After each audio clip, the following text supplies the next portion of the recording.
सन 1950 की फिल्म बड़ी बहन और 1952 की फिल्म मोती महल में बेबी तबस्सुम और सुरैया जी ने, ग्रेट सुरैया जी ने एक साथ काम किया।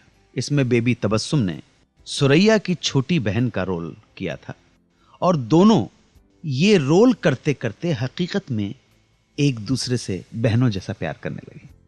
ये बेबी तबस्सुम सुरैया को आपा कहकर बुलाने लगी। इसी फिल्म में तबस्सुम के किरदार को मरना होता है और उसकी मौत पर सुरैया को एक गीत में रोना होता है। यह गीत था, किस्मत ने हमें रोने के लिए दुनिया में हमें अकेला छोड़ दिया।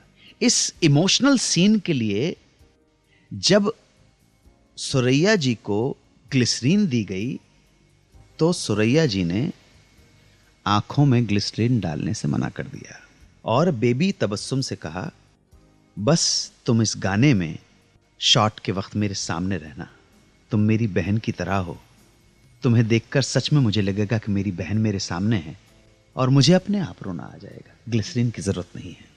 और तबस्सुम जी बताती हैं कि ऐसा ही हुआ। गाने की शूटिंग के दौरान सुरैया जी के सामने रहीं और सुरैया जी बस तबस्सुम को देखती और ज़ारो कतार रोती रहीं। बाद में तबस्सुम सुरैया और देवानंद के बीच की कड़ी भी बन गई। जब सुरैया जी की नानी के एतराज के चलते देव और सुरैया का मिलना जुलना बंद हो गया तो तबस्सुम के जरिए ही दोनों एक दूसरे की खबर रखते थे। सुरैया जी के अंतिम दिनों में उन्होंने सबसे खुद को अलग कर लिया था। तब ये तबस्सुम जी ही थीं जो उनके टच में रही थी। वो बताती हैं कि सुरैया जी ने जैसे अपने आप को घर में कैद कर लिया, किसी के लिए दरवाजा तक नहीं खोलती थी। जब जब मैं उनसे मिलने जाती तो बाहर रखे दूध के पैकेट और बहुत दिनों के अखबार उठाकर अंदर ले जाती।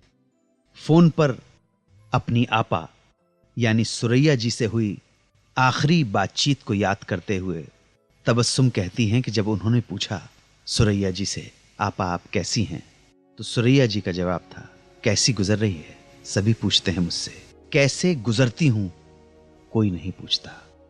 और इस बातचीत के कुछ ही दिनों बाद आपा भी घर में अकेले ही रहते हुए इस दुनिया को छोड़कर चली गई। सुरैया जैसी महान स्टार का अंत भी बहुत दुर्भाग्यपूर्ण था।